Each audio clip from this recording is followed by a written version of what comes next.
तो जो पीडीएफ में डायग्राम बना हुआ है उस डायग्राम को अगर मैं अलग से यहाँ पे आप लोगों को ड्रॉ करके दिखाऊं, तो ये हम लोग पढ़ रहे हैं वोल्टेज शंट फीडबैक एम्पलीफायर। इसके पहले जो हमने पढ़ा है वो था वोल्टेज सीरीज फीडबैक एम्पलीफायर। और दोनों में डिफरेंस क्या है? डिफरेंस है कि जो फीडबैक टोपोलॉजी हमने यूज करी है फर्स्ट वाले केस में थी वोल्टेज सीरीज फीडबैक, एंड जो सेकंड अभी जो पढ़ रहे हैं वो है वोल्टेज शंट फीडबैक। जो फीडबैक की टोपोलॉजी है वो है वोल्टेज शंट। इसका मतलब ये हुआ कि आउटपुट से जो क्वांटिटी हम सैंपल कर रहे हैं वो है वोल्टेज, और इनपुट से जो क्वांटिटी हम मिक्स कर रहे हैं इनपुट में वो होगी शंट में। और शंट में हम क्या मिक्स करते हैं इनपुट में, बताइए?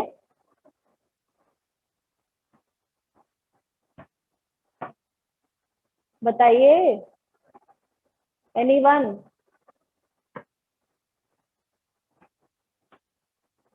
शंट में क्या मिक्स किया जाता है?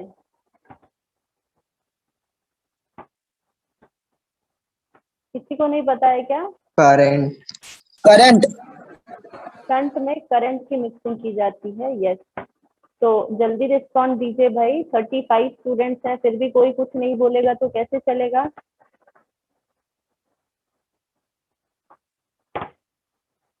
डायग्राम सभी को दिख रहा है? यस और no? Diagram is visible to everyone? Yes ma'am. Yes ma'am. Yes ma'am.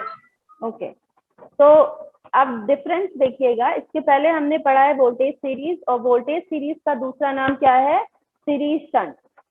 और इसी तरीके से वोल्टेज शंट का दूसरा नाम क्या होगा, बताइए आप लोग? Shunt. Shunt. Shunt. Shunt, very good. मतलब हम इनपुट से भी शंट में ही मिक्स कर रहे हैं, आउटपुट से भी किससे ले रहे हैं? शंट में। तो यहाँ जो दूसरा नाम इसका हो जाएगा शंट शंट फीडबैक एम्पलीफायर।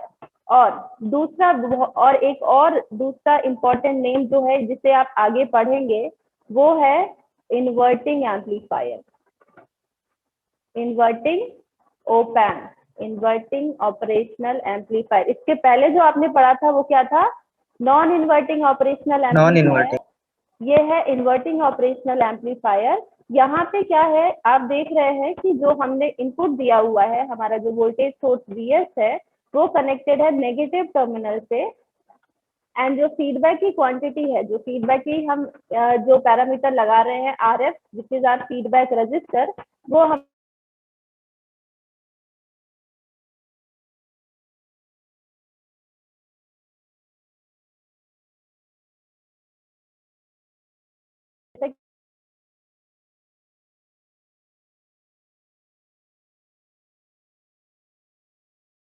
हो रही है, बताइए? मैम वॉइस ब्रेक हो गई थी अभी। थोड़ा अनस्टेबल है। यहाँ पे जो मिक्सिंग हो रही है जिस क्वांटिटी की वो है करंट। जैसा कि नाम से ही समझ आ रहा है कि जो फीडबैक टोपोलॉजी हम यूज कर रहे हैं वो है voltage shunt feedback topology. That means output का वोल्टेज तो हमें सैंपल हो रहा है, यहाँ पे आउटपुट की क्वांटिटी क्या है? वोल्टेज इसके क्रॉस। लेकिन जो इनपुट की क्वांटिटी है वो कौन सी है? वो है करंट, जो कि यहाँ पे एक नोड बन रहा है और इस नोड से डिवाइड हो रही है। यस और नो? ये समझ आ रहा है सभी को सर्किट में? Yes yes ma'am. मैम। ठीक है, तो ये डायग्राम, यही डायग्राम आपको पीडीएफ में भी सेम मिलेगा, बट क्योंकि पीडीएफ फॉर्मेट में है तो थोड़ा विजिबिलिटी में प्रॉब्लम होती है, इसीलिए उसको ड्रॉ करके दिखाया जाता है ताकि आप लोग को ज्यादा अच्छे से समझ में आए। तो सेम डायग्राम है ये दो डायग्राम। ये वाला जो डायग्राम है ये एक स्टैंडर्ड डायग्राम है। दिस डायग्राम, ये है एक स्टैंडर्ड डायग्राम। मतलब यहाँ पे ये देखिए आप, ये positive terminal, this is negative terminal, और जो सोर्स कनेक्टेड है V in source is connected to this negative terminal, and RF feedback resistor लगा हुआ है आउटपुट और इनपुट के बीच में। RL is the load register जिसके क्रॉस हम आउटपुट ले रहे हैं। अगेन ये है एक नॉन इन्वर्टिंग, सॉरी, ये है एक इन्वर्टिंग एम्पलीफायर। इन्वर्टिंग नाम का मतलब है कि जो आउटपुट होगा वो किस डायरेक्शन में होगा? इनपुट से इन्वर्टिंग डायरेक्शन में होगा। मतलब कि अगर हमने आउटपुट को, इनपुट को पॉजिटिव दिया है तो डेफिनेटली हमारा आउटपुट कैसा आएगा? नेगेटिव आएगा। ठीक है, तो ये चीज आपको क्लियर होना चाहिए। वोल्टेज शंट फीडबैक एम्पलीफायर का मतलब है inverting operational amplifier. Inverting operational amplifier का मतलब है कि output will be in opposite polarity to the input, जिसको कि अगर आप लोगों ने पढ़ा होगा, बीच में 3-4 दिन का गैप मिल गया है कि किस तरीके से आउटपुट इनपुट से ऑपोजिट पोलैरिटी का होता है, इसलिए इसमें ज्यादा टाइम नहीं देंगे। सेम डायग्राम है, both the diagrams are equal, दोनों ही डायग्राम एक ही चीज के हैं, बट आप अगर एग्जाम में देखेंगे, मतलब गेट में भी देखेंगे या किसी भी अच्छे एग्जाम में, तो वो लोग क्या करते हैं कि सर्किट में ये जो रेजिस्टेंसेस लगे हुए हैं, इनको कुछ भी कैसी भी तरीके से कनेक्ट करके दिखा देते हैं और फिर आपसे पूछते हैं कि ये कौन सा सर्किट है। पर अगर आपको पता है कि बेस सर्किट ये है, तो उसको किसी भी तरीके से आप ड्रॉ कर दीजिए। ये आइडेंटिफाई करना उतना टफ नहीं होता है कि ये सिंपल एक इन्वर्टिंग ऑपरेशनल एम्पलीफायर है, जिसका डायग्राम मैं आप लोगों को नेक्स्ट क्लास में वो क्वेश्चन पूछूंगी कि लेट्स सी कि अगर आपको एक डायग्राम दिया गया है, फिर बताइए कि ये कौन सा सर्किट है, ये किस चीज का काम कर रहा है। ठीक है, तो दोनों ही सेम सर्किट हैं, बस इसको उल्टा बना दिया है। अगर कहा जाए ये सीधा माने तो ये उल्टा होगा, और अगर इसको सीधा माने तो ये उल्टा, बट जो सबसे कॉमन डायग्राम मिलता है वो ये है, और जो अनयूजुअल डायग्राम है वो ये है। Is it clear? क्लियर है सभी को? तो नेक्स्ट करते हैं, डेरिवेशन देखते हैं। डेरिवेशन में अगर हमें क्या करना है, हमें रेशियो निकालना है, हमें गेन निकालना है, which is the feedback gain. मतलब फीडबैक कनेक्ट करने के बाद गेन क्या होगा, तो उसका रेशियो होता है output voltage divided by V in. यहाँ जो हमने वी इन लगाया है, यहाँ जो इनपुट होगा वो क्या इनपुट होगा, this will be V I D. तो ओपन लूप गेन क्या हो जाएगा हमारा, V naught by V I D. Is it clear? ये क्लियर है सभी को? तो अगर डेरिवेशन देखें तो डेरिवेशन में कुछ भी नहीं है, सिंपल हमने क्या अप्लाई किया है, केसीएल लगाया है। केसीएल के लिए यहाँ पे जो हमारी करंट आ रही है इस ब्रांच में जो करंट आ रही है इनपुट से, वो करंट डिवाइड होकर के दो पार्ट में डिवाइड हो रही है। एक है आईबी और दूसरी है आईएफ। आईएफ जो दिया है क्योंकि ये फीड एलिमेंट के थ्रू पास हो रही है, फीडबैक ब्रांच से जा रही है, इसलिए इसको आईएफ बोला है। सेकेंड वन इज आईबी, और आईबी को ही हम बायस करंट बोलते हैं। Again it is the property of operational amplifier, जो बायस करंट होता है, input bias current is very small, IB के नाम से इसको बी फॉर बायसिंग करंट होती है, आईबी से डिनोट करते हैं। And this is DC current, इसलिए इसको ये हमेशा आपको कैपिटल में मिलेगा, मतलब आई एंड कैपिटल बी कैपिटल है, दैट मीन्स ये क्या है, आपकी डीसी क्वांटिटी है। डीसी क्वांटिटी आप जहां देखेंगे उनको कैपिटल में डिनोट किया जाता है, एंड एसी क्वांटिटीज को स्मॉल में डिनोट किया जाता है। और एसी और डीसी का कॉम्बिनेशन हो जाता है तो I capital F I capital B हो जाता है, ऐसा। Is it clear? समझ आ रहा है सभी को? कुछ तो बोलिए बेटा। ठीक है, अब ये है आपकी केसीएल की इक्वेशन। इनकमिंग करंट जो हमारे सोर्स से करंट निकल करके आ रही है, वो दो पार्ट में, दो नोड से डिवाइड होकर के दो ब्रांचेस में जा रही है, एक है आईएफ, दूसरी है आईबी। तो आईएफ करंट तो फ्लो हो रही है, बट क्योंकि आईबी हमें पता है कि बहुत ही स्मॉल होती है। क्यों स्मॉल होती है? क्योंकि जो इनपुट रेजिस्टेंस की रिक्वायरमेंट होती है, ये आरआई जो है वो आइडियली इंफिनिटी होता है for voltage shunt feedback amplifier. Voltage shunt feedback amplifier के लिए आरआई जो है वो बहुत ही ज्यादा होता है। आरआई बहुत ज्यादा है अगर, तो आई भी हमारा क्या होगा, नेग्लिजिबल। आरआई बहुत ज्यादा क्यों रख रहे हैं? क्योंकि बेसिकली ये आपका एक वोल्टेज एम्पलीफायर की तरह वर्क करेगा। अगर देखा जाए तो इसका जो बेसिक एम्पलीफायर का नेचर है वो वोल्टेज एम्पलीफायर नहीं है। वोल्टेज शंट एम्पलीफायर का मतलब बेसिक एम्पलीफायर कौन सा होगा? बेसिक एम्पलीफायर आउटपुट से हम क्या ले रहे हैं, वोल्टेज, और इनपुट में क्या मिक्स कर रहे हैं, करंट। तो जो बेसिक एम्पलीफायर है वो तो क्या हो गया, resistive in nature, V naught by I in I D. Yes और नो? जो बेसिक एम्पलीफायर है वो ट्रांस रेजिस्टेंस एम्पलीफायर है, लेकिन फीडबैक लगाने के बाद जब हमने यहाँ पे फीडबैक कनेक्ट कर दिया, उसके बाद जो एम्पलीफायर निकल करके आ रहा है वो हमारा वोल्टेज एम्पलीफायर है। तो इस वोल्टेज एम्पलीफायर का इनपुट रेजिस्टेंस हमें पता है बहुत ही ज्यादा होना चाहिए, और इसीलिए इसका आरआई जो है हम क्या रखेंगे, ये एज्यूम करके चलेंगे कि Ri is very large for this particular amplifier, और अगर Ri बहुत ज्यादा है तो स्वाभाविक सी बात है कि रेजिस्टेंस की वैल्यू अगर ज्यादा होगी तो उसके अक्रॉस जो करंट फ्लो होगी वो नेग्लिजिबल होगी। दैट मीन्स ये IB को हम क्या कर सकते हैं, नेग्लेक्ट कर सकते हैं। और वैसे भी प्रैक्टिकली इसकी वैल्यू जब हम लोग पढ़ेंगे तो वो कुछ 0.5 माइक्रो एम्पियर समथिंग होती है, विच इज वेरी स्मॉल, जिसको कि नेग्लेक्ट किया जा सकता है। तो नेक्स्ट जो इक्वेशन हमारी निकल करके आती है that is simply I in is equal to I F. अब यहाँ पे क्या किया गया है, करंट की इक्वेशन लगा दी गई है। I is equal to V by R होता है, सभी को पता है।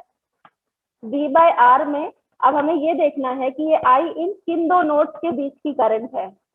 तो इक्वेशन देखिए, जिनको भी केवीएल केसीएल या करंट की इक्वेशन लिखने में प्रॉब्लम है वो यहाँ से देख सकते हैं, यहाँ पे समझ सकते हैं। जैसा कि डायग्राम में बताया गया है कि अगर आपको लिखनी है करंट की इक्वेशन, जैसे कि यहाँ पे आई इन की इक्वेशन आपको लिखनी है, तो आई इन आपकी कहाँ से निकल करके आ रही है, यहाँ मैंने वी एस लिखा है बट उस इक्वेशन में ये वी इन है। तो ये सिंपली क्या हो जाएगी, हायर वोल्टेज माइनस लोअर, ये नोड का वोल्टेज, ये हो गया positive terminal V1, this negative terminal will be V2, तो Vs minus V2 divided by R1। Similarly IF क्या हो जाएगा, बताइए IF क्या होगा, आप लोग बताइए। V2 minus V naught upon RF। Yes, very good, V2 minus V naught by RF। ये दो इक्वेशन हो गई। अब इन दोनों को हमें इक्वेट करना है, तो इनको अगर इक्वेट करेंगे तो हमें क्या मिलेगा, ऐसी कुछ इक्वेशन मिल रही है। अब उसके बाद अब हमें वैल्यूज को पुट करना है। एक्चुअली में हमें निकालना क्या है, आउटपुट और इनपुट का रेशियो। तो आउटपुट वोल्टेज तो ठीक है, लेकिन ये जो V2 प्रेजेंट है, इस V2 को हमें क्या करना है, हमें किसी तरीके से चेंज करके इसको इनपुट या आउटपुट के फॉर्म में लिखना है। तो इसके लिए जो बेसिक इक्वेशन हमने पढ़ी है, मतलब बेसिक इक्वेशन कौन सी, ओपन लूप गेन की इक्वेशन हो गई, देन क्लोज लूप गेन की इक्वेशन हो गई, उससे इसको हमें चेंज करना है। कैसे, सबसे पहले तो ओपन लूप गेन ए क्या होता है, आउटपुट वोल्टेज डिवाइडेड बाय जो हमारा डिफरेंशियल इनपुट वोल्टेज होगा, वी नॉट बाय वीआईडी। तो वीआईडी क्या होता है, VID is nothing but difference of the two input terminals, मतलब V1 माइनस V2। और अगर हम डायग्राम में देखें तो हमें साफ साफ दिख रहा है कि जो एक टर्मिनल है वो क्या है, वो ग्राउंडेड है। दैट मीन्स यहाँ से हमें क्या दिख रहा है कि इस टर्मिनल में V1 पोटेंशियल हमारा 0 पुट है।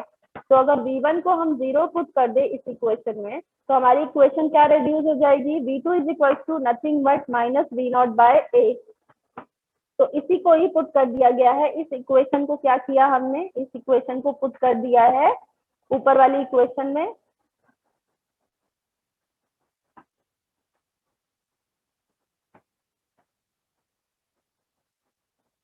This V naught V2 is equal to minus V naught by A को अब हमें क्या करना है, ऊपर वाली इक्वेशन में पुट कर दिया, और जिससे हमारी इक्वेशन जो निकल करके आ रही है वो ये कुछ है, V naught by V in is equal to with negative sign, automatically negative sign आ जाएगा। क्यों आएगा, क्योंकि हमने इन्वर्टिंग टर्मिनल में इनपुट दिया हुआ है। This will be A into RF divided by R1 plus RF plus A into R1। Is it clear to everyone, कोई डाउट है यहाँ तक तो बताइए प्लीज, कोई भी डाउट हो, अगर समझ नहीं आया है इक्वेशन में तो बताइए। इसे जल्दी इसलिए कर रहे हैं बेटा क्योंकि ऑलरेडी हमारी 3-4 क्लासेस जा चुकी हैं। इसे हमें आज कंप्लीट करके हमें ऑसिलेटर पे एंटर करना ही करना है। नेक्स्ट वीक हमारी फर्स्ट यूनिट कंप्लीट होनी ही होनी है, इसलिए क्लियर है मैम। क्लियर है, सभी को समझ आ रहा है बेटा। फर्स्ट यूनिट कंप्लीट होते ही आप लोगों का टेस्ट होगा, whether it is mid sem scheduled है तो ठीक है, अदरवाइज मैं लूंगी। तो आप लोग अच्छे से पढ़िए।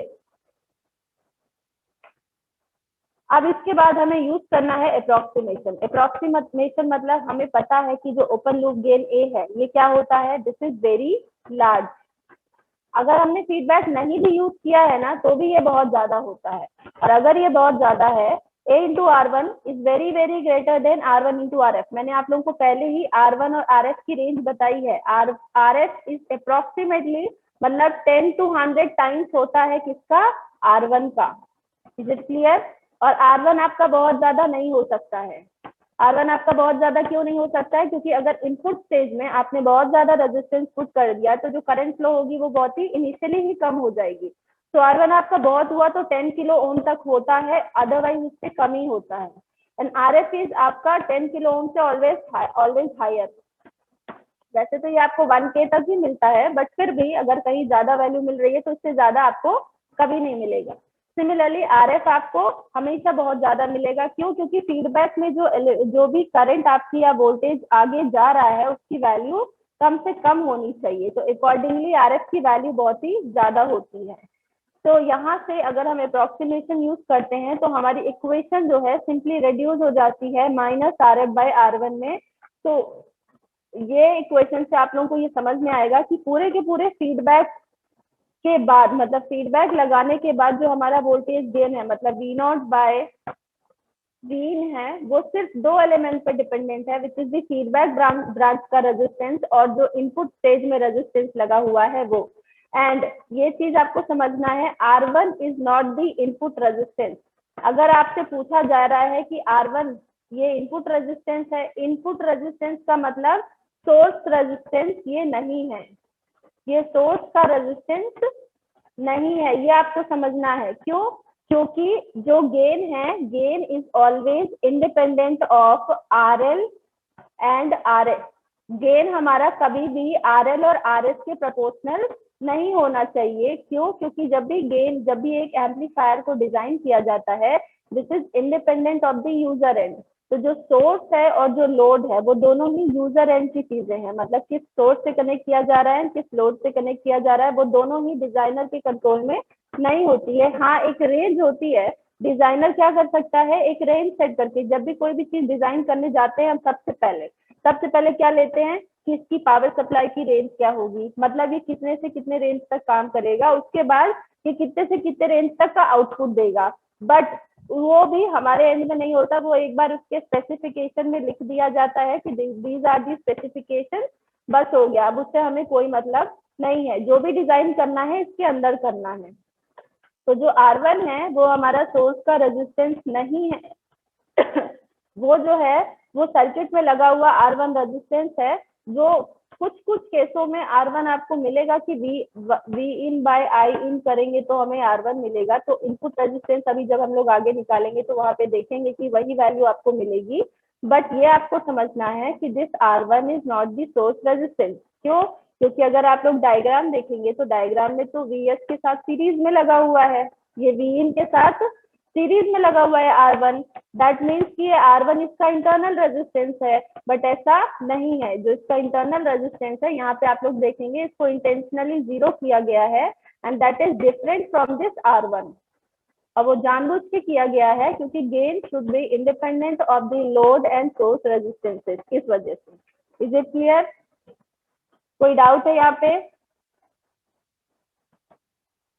इस पॉइंट पे कोई डाउट है? ये बहुत ही इंपॉर्टेंट चीजें हैं, ये जो छोटी छोटी चीजें आपको एक्सप्लेन करी जा रही है, आप सिर्फ सुन करके भूल जाए तो कोई बात नहीं, आपके लिए जरूरी नहीं होगा, बट आगे अगर आप लॉन्ग टर्म के लिए देखें तो इट इज वेरी इंपॉर्टेंट। तो keep noting all these things. अगर आप नोट कर पा रहे हैं कोई प्रॉब्लम नहीं है, पढ़ने बैठे हैं sincerely. Next is block diagram representation. जैसा कि अभी हमने ये एक गेन की इक्वेशन निकाली है, सेम इक्वेशन को हम ब्लॉक डायग्राम के फॉर्म में निकालेंगे। ब्लॉक डायग्राम का फॉर्म मतलब जो कि अभी आप लोग पहले भी मतलब कंट्रोल सिस्टम में भी शायद पढ़ ही रहे होंगे, जहाँ पे कि आप A/1 + A बीटा के फॉर्म में पढ़ते हैं। ये आपका ब्लॉक डायग्राम रिप्रेजेंटेशन होता है, जहाँ पे कि आपको फॉरवर्ड पाथ का गेन एंड फीडबैक पाथ का गेन दोनों के फॉर्म में लिखना होता है। तो ये इसका डायग्राम भी ऐसा बना हुआ है। This is the block diagram representation. जो फीडबैक लिया है वो है इनपुट फीडबैक। तो ये कैसे आएगा इसको देखिए। उसी इक्वेशन को क्या किया गया है, 1 + A बीटा, मतलब जो डिनोमिनेटर है उस डिनोमिनेटर को हमें कन्वर्ट करना है 1 + A बीटा के फॉर्म में। तो जो भी है आपके डिनोमिनेटर में उसको 1 प्लस के फॉर्म में ले आना है, और 1 प्लस के फॉर्म में ले आने का मतलब है कि दिस R1 + RF को हमें कॉमन लेना है, एंड देन हमारी जो डिनोमिनेटर की इक्वेशन है वो रिड्यूस हो जाएगी 1+। ऐसा क्यों होता है? ऐसा इसलिए क्योंकि डिनोमिनेटर को ही हम क्या बोलते हैं, this is our characteristic equation. सुना है ये वर्ड कैरेक्टरिस्टिक इक्वेशन, सुनी है? Yes ma'am. 1 + GH = 0। ये लगा रहे कहीं पे, पढ़ा है ये चीज? जी आपका Yes, फॉरवर्ड ma'am. पाथ का gain, H is feedback path का गेन, और इस कैरेक्टरिस्टिक्स इक्वेशन से ही आपको क्या मिलते हैं, पोल्स मिलते हैं। और इन पोल्स से आपको क्या पता चलता है कि जो भी हमारे पोल है, मतलब लाप्लास में आप पढ़ते हो 1/s+2 s+3 ऐसी कुछ इक्वेशन लाप्लास में देखी होगी। यहाँ पे ये जो डिनोमिनेटर में s+2 s+3 है वो क्या बताता है कि ये s is equal to -2 -3 are the poles. इस पॉइंट पे इस इक्वेशन के पोल्स प्रेजेंट है, इस सिस्टम के पोल्स प्रेजेंट है, और इससे ये पता चलता है कि हमारा सिस्टम स्टेबल है। पोल्स किस साइड में है, राइट हैंड साइड में है या लेफ्ट हैंड साइड में। अगर यही राइट हैंड साइड में चले जाएंगे तो अनस्टेबल हो जाएगा सिस्टम, इसलिए हमेशा नेगेटिव एंड में ही आपको पोल मिलते हैं। और ये जो डिनोमिनेटर है एक्चुअली आप रेजिस्टेंस के फॉर्म में देख रहे हो, और इन्हीं से ही आपको क्या मिलता है, इन्हीं से ही मिलता है कि हमारे इक्वेशन के पोल्स, हमारे सिस्टम के पोल्स कहाँ प्रेजेंट है, और उससे ये पता चलता है कि हमारा सिस्टम स्टेबल है या नहीं। Is it clear? Yes, ma'am. ठीक है, तो ऊपर में एक और फैक्टर अभी दिख रहा है a into R F by R1 plus RF, और इसको कन्वर्ट कर दिया है किसमें, इसको k कांस्टेंट के फॉर्म में लिख दिया है। ये जो k है, this k is nothing but एक कांस्टेंट। कांस्टेंट क्यों बोल रहे हैं, क्योंकि रेजिस्टिव है और रेजिस्टेंसेस की वैल्यू सारी फिक्स है, तो इसको हमने एक कांस्टेंट ले लिया, और ये वोल्टेज अटेन्युएशन फैक्टर है। क्योंकि ये एडिशनल आ रहा है, a के साथ मल्टीप्लाइड है, इसलिए इसको अटेन्युएशन फैक्टर बोला गया है। और इसकी वैल्यू डेफिनेटली हमेशा 1 से कम होने वाली है। क्यों 1 से कम होगी, क्योंकि denominator is higher than numerator, तो k की वैल्यू ऑलवेज 1 से कम रहेगी। और b तो आप लोगों को पता ही है, beta is the feedback factor. Feedback factor की वैल्यू हम पहले भी निकाल चुके हैं, और वो वही वैल्यू है R1/R1 प्लस RF। वही वैल्यू है या नहीं? Yes, Yes, ma'am. तो ma'am. आप लोगों ने Yes, ma'am. वोल्टेज केस में निकाली थी, दिस इज द सेम, जिसको हम बीटा बोले या बी बोले, बोथ आर सेम। तो ये वही वैल्यू है। इस तरीके से जो हमारी इक्वेशन है वो रिड्यूस हो गई है। अब क्योंकि हमें पता है a into E beta is very very greater than 1, again approximation use किया है, और अप्रोक्सीमेशन यूज करके भी हमें सेम इक्वेशन मिल रही है, विच इज -RF/R1। ये ध्यान में रखना है आपको कि इस इक्वेशन को हमें सिर्फ आइडियल केस या गेन वेरी हाई, दो केस में लगा सकते हैं। अदरवाइज अगर आपको गिवन है गेन, मतलब open loop gain a is 50, so we cannot apply this equation, ये ध्यान में रखना है। तो इसके लिए हम कौन सी इक्वेशन लगाएंगे बताइए, कौन सी इक्वेशन लगाएंगे बेटा? Exact equation. Yes, exact equation, जो कि अभी हम लोगों ने देखी, विच इज दिस, ये equation, this is exact equation. तो ये क्लियर है सभी को। उसके बाद है वर्चुअल ग्राउंड का कॉन्सेप्ट लगा करके सेम इक्वेशन निकाली गई है। अगर आप लोगों ने खुद से किया होगा तो समझ में आया होगा। यहाँ पे वर्चुअल ग्राउंड का कॉन्सेप्ट लगाने का मतलब क्या हुआ कि वर्चुअल ग्राउंड का कॉन्सेप्ट मतलब ये हम मान के चल रहे हैं कि गेन हमारा क्या है, इन्फिनिटी। गेन इन्फिनिटी है, और गेन इन्फिनिटी होने की वजह से दोनों ही टर्मिनल ऑलमोस्ट इक्वल पोटेंशियल पे प्रेजेंट होते हैं ऑटोमेटिकली। तो उससे क्या हो जाता है कि दोनों अगर इक्वल टर्मिनल पे इक्वल पोटेंशियल पे प्रेजेंट हैं, तो अगर एक ग्राउंडेड है तो अगले टर्मिनल में कुछ भी लगा हो, ऑटोमेटिकली वो भी क्या हो जाएगा, सेम पोटेंशियल पे प्रेजेंट हो जाएगा। और इसी कॉन्सेप्ट को क्या बोलते हैं, वर्चुअल ग्राउंड का कॉन्सेप्ट। जैसा कि आप लोगों का भी डायग्राम जो अभी अभी देखा हुआ है, सेम डायग्राम। मतलब कि अगर V1 0 है, then automatically V2 will be 0, and same concept will be applied to this। और उससे हमें क्या मिलेगा, वही इक्वेशन है कि I is equals to IF, and उससे V1 minus V2 is equals to, यहाँ V2 को हमने 0 पुट कर दिया, और उससे सेम इक्वेशन हमें मिल गई, which is -RF/R1। Is it clear to everyone? कोई डाउट है इसमें? क्लियर है सभी को? Yes, ma'am. Yes, ma'am. तो नेक्स्ट चलते हैं। इनपुट रेजिस्टेंस निकालना है हमें for voltage shunt feedback amplifier. Input resistance निकालने का यहाँ पे जो तरीका है वो ये है कि यहाँ पे हमें मिलर्स थ्योरम अप्लाई करनी पड़ेगी फीडबैक ब्रांच में। मतलब अभी तक क्या था कि जो हमारा सर्किट है, उस सर्किट में हमें यहाँ पे, ये तो ग्राउंडेड है, यहाँ पे हमें एक फीडबैक रजिस्टर दिख रहा था, दिस RF। ऐसा कुछ दिख रहा था। तो उस RF को अब हम नॉर्मली नहीं हटा सकते हैं। लास्ट वाले मतलब वोल्टेज सीरीज एम्पलीफायर एक कंप्लीटली डिफरेंट केस था, वहां पे हमने अलग टोपोलॉजी लगाई थी, इसलिए वहां पे फीडबैक रेजिस्टेंस का कोई ऐसा रोल नहीं आया था। बट क्योंकि यहाँ पे जो मिक्सिंग हो रही है वो करंट की हो रही है, तो यहाँ पे जो इस फीडबैक रेजिस्टेंस का डिवीजन होगा वो भी अलग होगा, और उसके लिए जो कॉन्सेप्ट है वो है मिलर्स थ्योरम। मिलर्स थ्योरम आप लोगों को पिछले सेमेस्टर में रहा होगा, अगर नहीं पढ़ा होगा तो प्लीज आप एक बार जाकर के डिटेल में, for BJT it is very clearly given in Millman's, और आपको सेड्रा में भी बहुत अच्छा मिल जाएगा। इसमें जाकर के आपको मिलर्स का जो थ्योरम है, क्योंकि इस पे बहुत सारे क्वेश्चन आते हैं, गेट में डायरेक्ट क्वेश्चन पूछे जाते हैं मिलर्स थ्योरम के, तो ये पढ़ना होगा। और उसके लिए और 2-3 स्टूडेंट्स ने मेरे से पूछा भी है कि गेट के लिए कौन सी बुक सही रहेगी। तो गेट के लिए मैं यही बोलूंगी कि आप लोगों को अगर अभी तो डिसाइड कर ही लेना चाहिए, अभी तक तो हो ही गया होगा डिसाइड मेरे ख्याल से। तो उसके लिए अगर डिसाइड किया है तो this is the first stage कि आप बुक्स इकट्ठा कर लीजिए और उसके बारे में पढ़ना चालू कर लीजिए, एंड साथ ही साथ क्वेश्चंस भी करने लगिए। तो अब अगर बुक चाहिए तो कौन सी बुक चाहिए? बेसिक बुक, अभी आप लोगों का जो स्टेज है अभी ऐसा स्टेज है कि आप लोग बेसिक अपना स्ट्रॉन्ग कर सकते हैं। तो उसके लिए तो आपकी जो रेफरेंस बुक है वही होगी, मिलिमेंट्स होगी, सेड्रा होगी, और आपको नोट्स चाहिए होंगे, लेक्चर नोट्स चाहिए। तो नोट्स के लिए आपको ये ओपैम पॉइंट ऑफ व्यू से ये जो पढ़ाया जा रहा है इससे आपका क्लियर होगा, लेकिन आपको डिटेल्ड नोट चाहिए।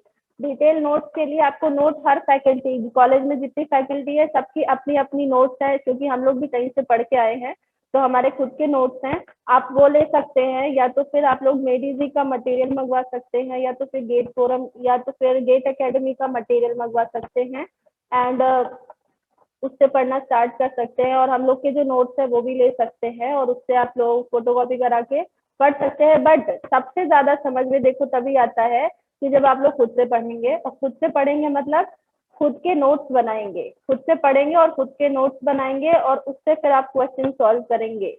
तो बेस्ट वे कि आपकी जो रेफरेंस बुक है आप उससे पढ़िए, नोट्स सारी आप कलेक्ट कर लीजिए, बट उनसे अपना खुद की नोट्स बना लीजिए, ये आपके लिए ज्यादा हेल्पफुल रहेगा। और मेडिजी या गेट एकेडमी किसी भी एक कोचिंग, अच्छी कोचिंग की आप मटेरियल ले लीजिए जरूर। अगर नहीं मंगवा सकते हैं तो बहुत सारे लोग, आपको कॉलेज में ही इवन मटेरियल मिलता है, आपके बहुत सारे आपके सीनियर्स को मिला हुआ है तो आप लोगों को भी मिलेगा, बट तब तक आप वेट मत करिए क्योंकि वो 3rd ईयर में मिलेगा। नेक्स्ट मतलब आपको जनवरी, अभी दिसंबर तक हो सकता है मिले, तो उसके पहले ही अगर चाहिए तो आपके जो सीनियर्स है जिनको मटेरियल मिला हुआ है तो प्लीज आप उनसे कांटेक्ट करिए, उनसे ले लीजिए, क्योंकि अब उनके काम का अगर नहीं है तो आप उनसे ले सकते हैं। और अगर किसी एक को भी मिल गया है तो एक दोस्ती के नाते और सहानुभूति के नाते आप वापस में शेयर कर सकते हैं। तो please collect the material and start reading और and start doing the question, तभी आपको समझ में आएगा कि हाँ आप कर पा रहे हैं या नहीं। और ऐसा अगर एक बच्चे ने भी कर लिया तो कोई भी कर सकता है। एंड हम लोगों ने ऐसे बहुत सारे एग्जाम्पल देखे हैं कि average student has done a wonderful performance in GATE exam. तो आप लोग ये मत मान के चलिए कि मैं एवरेज हूँ तो मैं गेट में कुछ नहीं कर सकता या कर सकती। बहुत सारे ऐसे एवरेज स्टूडेंट हैं, इवन जो टॉपर है वो नहीं कर पाते, जो एवरेज है क्योंकि वो कंसिस्टेंटली करते रहते हैं, क्योंकि उनको ये पता है कि उनको करना है। तो इसलिए अगर आपको भी ये पता है कि आपको करना है देन प्लीज आप करते रहिए। ये मत सोचिए कि मेरे 6 पॉइंटर है, मेरे 5 पॉइंटर है तो I can not do this. हाँ, एक एकेडमिक परफॉर्मेंस में आपको फर्स्ट डिवीजन होना चाहिए, तभी बहुत सारे क्राइटेरिया आप मैच कर पाते हैं। जैसे बहुत सारी कंपनीज जो होती है केवल उन्हीं को ही शॉर्टलिस्ट करते हैं जो कि फर्स्ट ओवरऑल क्या होते हैं, जिनका CGPA फर्स्ट डिवीजन होता है। तो ये आपके ऊपर है, आपको फर्स्ट डिवीजन रखना है या नहीं रखना है। तो प्लीज ये सारी चीजें जान करके फिर आप आगे अपना एकेडमिक स्कोर बनाइए और उस हिसाब से परफॉर्मेंस दीजिए, ठीक है। तो आप सभी को जिनको मैं रिप्लाई नहीं कर पाई, क्योंकि बहुत सारा ऐसा हो जाता है कि मैं रिप्लाई नहीं कर पाती, तो ये बुक्स आप लोगों को ले लेना है और अपनी पढ़ाई स्टार्ट करनी है। क्वेश्चंस करते रहिए, अपना खुद का एम सेट कर लीजिए, दूसरे से परेशान मत होइए। Is it clear to everyone? बहुत सारे लोगों ने स्टार्ट भी कर दिया होगा, बहुत अच्छी बात है, पर जिन्होंने नहीं किया है वो प्लीज स्टार्ट कर दे। यहाँ पे हम लोग पढ़ रहे हैं मिलर्स थ्योरम। मिलर्स थ्योरम में जो फिनोमेना होता है, जो इसका बेसिक कॉन्सेप्ट है वो ये है कि अगर एक एम्पलीफायर लगा हुआ है और उस एम्पलीफायर के साथ फीडबैक में एक ऐसा रजिस्टर लगा हुआ है और उसे हमें ब्रेक करना है, तो इस रजिस्टर को जब ब्रेक करेंगे तो ये दो पार्ट में जाएगा, एक तो इनपुट स्टेज में जाएगा, दूसरा आउटपुट स्टेज में। तो जो इनपुट स्टेज में जाएगा वो क्या हो जाएगा, this R F divided by 1+a, और जो आउटपुट स्टेज में जाएगा वो क्या हो जाएगा, आर एफ इंटू ए बाय 1+a। और ये कैसे आया, इसका डेरिवेशन होता है, इसको आप लोगों को खुद से देखना होगा, मिलेमन में या सेड्रा में मिल जाएगा आपको। ये जब डिवाइड करते हैं तो उसका पूरा एक डेरिवेशन होता है, तो उस डेरिवेशन को कैसे करना है वहां पे आपको मिल जाएगा। एंड ये है आपका वो सिस्टम जिसका की गेन है, ओपन लूप गेन है ए। इस तरीके से जो एक फीडबैक ब्रांच का रजिस्टर है उसको डिवाइड कर दिया गया है दो शंट रेजिस्टेंसेस में, एक रेजिस्टेंस इनपुट में प्रेजेंट होगा और दूसरा रेजिस्टेंस आउटपुट में प्रेजेंट होगा। तो अब अगर ये रजिस्टर इनपुट में प्रेजेंट हो रहा है तो हमारा सर्किट ऐसा कुछ बन जाएगा, यस और नो बताइए। ये हमारा इंटरनल सर्किट है जो कि एक वोल्टेज एम्पलीफायर का रिप्रेजेंटेशन है। उसी के साथ लग गया है शंट में एक RF by 1+a। Similarly output branch में भी एक शंट में रजिस्टर प्रेजेंट हो गया है which is RF into a by 1+a। तो अब अगर हम इक्विवेलेंट रेजिस्टेंस निकाले इस इनपुट स्टेज का, यहाँ पर देखिएगा आप लोग, ये इस इनपुट स्टेज का हम निकाल रहे हैं इक्विवेलेंट रेजिस्टेंस। तो यहाँ पे क्या होगा, R1 प्लस RI, बताइए क्या होगा, क्या इक्वेशन बनेगी, RI in parallel with this RF into RF divided bye 1+a plus R1, yes और नो। ये RI इसके शंट में प्रेजेंट है या नहीं, RI is in parallel with RF divided bye 1+a, ऐसा है या नहीं है Yes, बताइए, ma'am. Plus R1। तो जो ओवरऑल इक्वेशन बनेगी इनपुट रेजिस्टेंस की वो क्या होगी, R1 plus RI in parallel with RF divided bye 1+a। But क्योंकि हमें पता है A क्या है, A इज वेरी हाई, तो अगर 1 बहुत ज्यादा, 1/∞ क्या होता है, 0। दैट मीन्स ये वाला जो हमारा सर्किट है, ये वाला जो सॉरी रजिस्टर है, इसकी वैल्यू क्या होगी, वेरी स्मॉल। और आपको ये पता है कि अगर दो रेजिस्टेंसेस प्रेजेंट हैं, एक वैल्यू R1 है, एक वैल्यू R2 है, R1 is less than R2, ये पता है, तो equivalent value will always be less than R1। ये एक कॉन्सेप्ट होता है कि अगर दो रेजिस्टेंसेस प्रेजेंट हैं, एक है 2 ओम, दूसरा है 4 ओम, तो डेफिनेटली जो इक्विवेलेंट रेजिस्टेंस होगा उस 2 ओम से कम आएगा। Is it clear to everyone? That means जो इसका इक्विवेलेंट आने वाला है वो इससे कम होगा। इससे कम होने का मतलब है कि वो ऑटोमेटिकली बहुत ही कम होगा। तो ओवरऑल रेजिस्टेंस की वैल्यू क्या होगी, R1। Is it clear to everyone? Is this concept, मतलब ये आप हर जगह अप्लाई कर सकते हैं कि जहां भी आपको दो रेजिस्टेंसेस दिखे पैरेलल में, तो don't go for the complete calculation. सबसे पहले तो ये देखो कि स्मॉलर वैल्यू कौन सी है।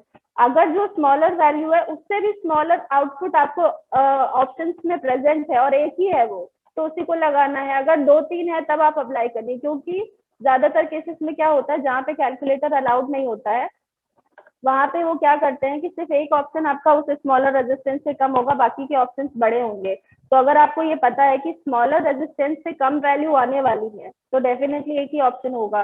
तो ये चीजें, ये बेसिक कॉन्सेप्ट है जो आपको पता होने चाहिए। इस तरीके से जो फीडबैक रेजिस्टेंस की वैल्यू आई आफ्टर यूजिंग फीडबैक, मतलब इनपुट रेजिस्टेंस की जो वैल्यू आई है वो है R1। Is it clear? Clear है सभी को? Yes, ma'am. ठीक है। अगेन अब आपको ध्यान देना है, कौन सी फीडबैक टोपोलॉजी हम पढ़ रहे हैं, शंट शंट।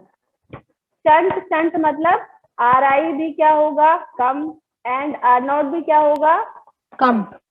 तो यहाँ पे आपको क्या दिख रहा है, R1 आपको पता है इसकी वैल्यू 1 किलो ओम से 10 किलो ओम के बीच में ही रहने वाली है। That means RIF is very small, आपका रिड्यूस हुआ है RIF।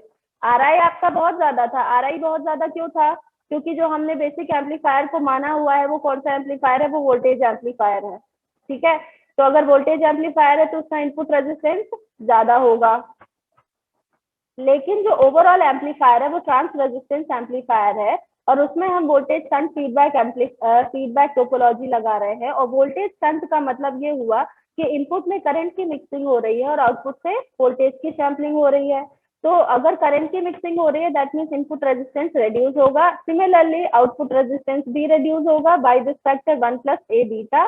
तो इसका हमने डिटेल डेरिवेशन नहीं देखना है, इसको सिंपल आपको ये जान लेना है कि this will be reduced by factor 1 plus A beta.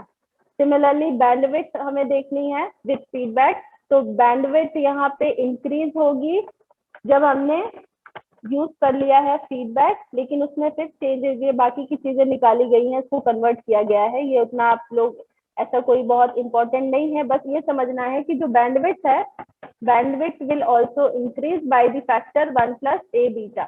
ठीक है। एफ नॉट क्या है? एफ नॉट आपकी वो कॉर्नर फ्रीक्वेंसी है जहां से हमारा गेन रिड्यूस होना स्टार्ट हुआ है, लेकिन जब हम फीडबैक यूज कर लेंगे तो वही क्या हो जाएगा, ऐसा कुछ, मतलब कि वो जो हमारी एफ हो जाएगी वो 1 plus A beta times increase हो जाएगी।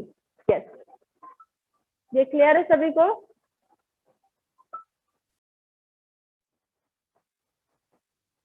तो यहाँ पे हम निकाल रहे हैं फीडबैक के बाद की बैंडविड्थ। तो फीडबैक के बाद की bandwidth 1 plus A beta factor से इंक्रीज हो जाएगी। इसके बाद यहाँ पे जो आपको बाकी की चीजें दिख रही हैं जैसे कि F naught is equal to U J B by A होता है। यूजीबी का फुल फॉर्म क्या होता है बताइए सभी लोग? यूजीबी का फुल फॉर्म बताइए। Unity gain bandwidth. Unity gain bandwidth, and unity gain bandwidth is nothing but product of corner frequency into gain। क्यों ऐसा होता है? क्योंकि कॉर्नर फ्रीक्वेंसी वो सबसे मिनिमम फ्रीक्वेंसी होती है जहां से गेन रिड्यूस होना स्टार्ट होता है। एंड ए क्या है? A is the maximum value of the gain, जिससे कि हमें वो पॉइंट मिल जाता है जहां पे कि गेन की वैल्यू 1 होगी, इसलिए इसको बोलते हैं यूनिटी गेन बैंडविड्थ। तो यहाँ पर ही एफ नॉट को अब रिड्यूस कर दिया। एफ नॉट को क्या किया है? इसी इक्वेशन में आप देखेंगे कि F naught is equal to F F divided by 1 plus A beta रखेंगे तो ये इक्वेशन हमारी इस फॉर्म में चेंज हो जाएगी। ठीक है, ये समझ आया सभी को? ये जो इक्वेशन आपको दिख रही है, वैसे इसका ऐसा कोई रोल नहीं है। आपको अगर बैंडविड्थ सारे पैरामीटर्स पूछे जा रहे हैं तो आपको सिर्फ इतना बताना है कि हमारी जो बैंडविड्थ है वो इतने फैक्टर से इंक्रीज हो जाती है। बाकी ये डेरिवेशन आपको दिखाने की जरूरत नहीं है, ये आपको काम आता है जब न्यूमेरिकल पूछा जाता है। और न्यूमेरिकल भी ऐसे आरजीपीवी में इसके न्यूमेरिकल ऐसे नहीं पूछे गए हैं अभी तक, ये आपके बाकी के एग्जाम्स के लिए है, बाकी कॉम्पिटिटिव एग्जाम में आपको ये काम आता है। ठीक है, इसके बाद है टोटल आउटपुट ऑफसेट वोल्टेज। जैसा कि हम लोगों ने पहले वाले केस में भी वोल्टेज सीरीज फीडबैक एम्पलीफायर के लिए भी कैलकुलेट किया है, तो यहाँ पे आउटपुट ऑफसेट वोल्टेज जो है वो क्या होगा, उसकी वैल्यू होगी will be reduced by the factor 1 plus A beta. आखिरी जो पैरामीटर हमें डिस्कस करना है for voltage shunt feedback amplifier वो है आउटपुट ऑफसेट वोल्टेज।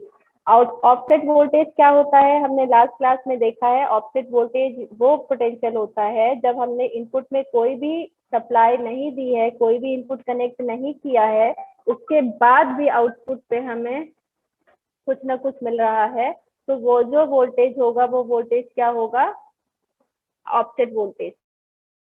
और इस ऑफसेट वोल्टेज को जब तक हमने कैलकुलेट नहीं किया है तो हम वर्स्ट केस के लिए ये मान के चलेंगे वो वोल्टेज कितना हो सकता है, या तो आपका प्लस वी सेट मतलब मैक्सिमम पॉजिटिव सप्लाई, और मिनिमम नेगेटिव सप्लाई जो है माइनस वी सेट। या तो ये प्लस वी सेट हो सकता है या माइनस वी सेट, इन दोनों के बीच में ही होगा।